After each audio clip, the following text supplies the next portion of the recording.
Hey there. In this video, I'm going to tell you a little bit about Aristotle's three methods of persuasion and how it applies to healthcare.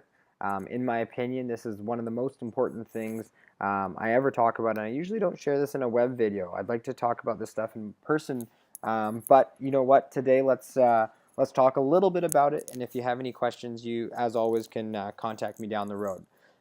Really, what we're trying to get at is how can I understand patients better so that they buy into what I'm telling them.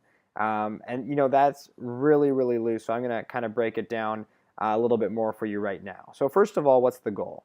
Well, to help your prospective customers or existing customers achieve better health and wellness. Again, at the end of the day, what we're trying to do is make sure that patients are having the best experience or getting as healthy as possible. So what are you selling?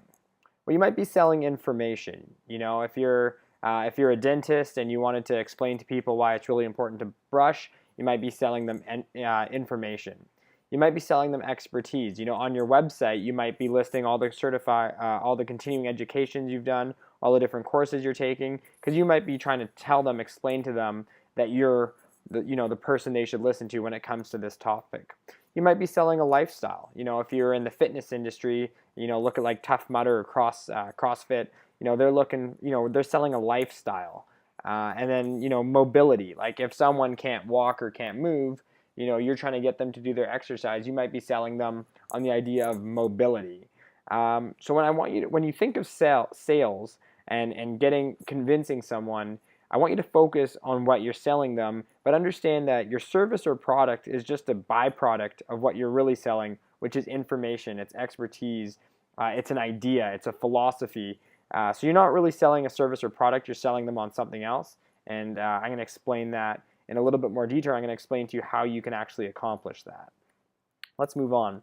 So Aristotle's three methods of persuasion. So you got ethos, pathos, and logos. Basically, ethos is persuading someone because of your knowledge slash expertise. So, if you went to the doctor, you're not feeling so good, you're going to listen to whatever they have to say because they're the doctor. That's enough said. They can tell you to do anything, and you're going to listen to them if you want to get better. Obviously, in other areas of like in dentistry, for example, it might be tougher to convince someone to floss, even though you're the expert. For whatever reason, you haven't sold that person on the benefits or on an emotional benefit from flossing. So pathos is basically persuading someone based on emotion. And I'm going to go into an example on the next slide here. And then logos, which is basically persuading someone based on logic. So those are the three methods of persuasion.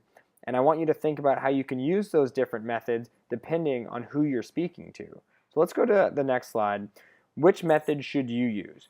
So just depending on who you're speaking to, a method could be extremely effective or a method could be extremely ineffective. If you try to convince someone who's a billionaire why they should do something because it's going to save them money, chances are they're not going to care. But if you can convince them because of some kind of emotional, like, maybe it'll put their wife, if it's a guy who's a billionaire and his wife is going to feel really sad, I'm pretty sure he'd be willing to go forward with the treatment just because you've used emotion to persuade him. So let's look at this example down here. So basically, if you're trying to convince a 16-year-old boy to brush his teeth in the morning, it's going to be much different than how you would tell a successful business person. So a 16-year-old, you might say something like, hey, guess what? If you brush your teeth in the morning, your breath is going to smell good, and then you're going to have a better chance of talking to the girls. Like that might be, you might use emotion with that specific person to try to get him to accomplish your goal, which is for him to brush his teeth. Now, if it was a very successful business person, you could say something like, why would you do business with someone who doesn't take care of their breath? Like you rely on trustworthy people who take care of themselves, and people are looking at you in the same way. So if you want to make more sales, it's in your best interest to brush your teeth so your breath smells good in the morning. And by the way, if you brush your teeth, you're going to save a lot of money down the road from not needing dental work, and you're going to save time and money down the road. So you might use more of a logic or a logos methodology to persuade them. So understand who you're speaking to and what motivates them, and that's going to help you really understand how you should message something. So yeah, try to profile your customer, understand who you're speaking to, how they make decisions, and what motivates them. really you can kind of pinpoint it in two different categories for the most part. You have kind of like your logical and analytical people. So they're going to do whatever it makes sense. So explain to them in numbers, explain to them in logical terms. And then you have kind of like the emotional and fear-oriented, where you have to tell them what might happen if you don't do this. For example, in like, let's say a physio environment, if you're speaking to someone who isn't doing their exercises but really likes to golf and they have golf elbow, you might say something like, hey, Jim, I know how much you love golf, and it must be crushing you to not be playing right now. But for whatever reason, you haven't been doing your exercises. Like, how would it feel? Like, just paint a picture. How would it feel if I could get you back on the golf course in 2 weeks from now, and you could be playing golf with no pain and be shooting, better scores? Something like that, like an emotional, might appeal to that individual more, because for whatever reason they haven't been doing it, their exercises. So if you're not in person, I think that kind of helps you understand how you can actually speak to people when you're in a person-to-person situation. But you can also use this information when you're not in person. So just for everything you do, whether it's your website, your business cards, what your clinic looks like, it doesn't really matter. Just ask yourself this question: who am I speaking to?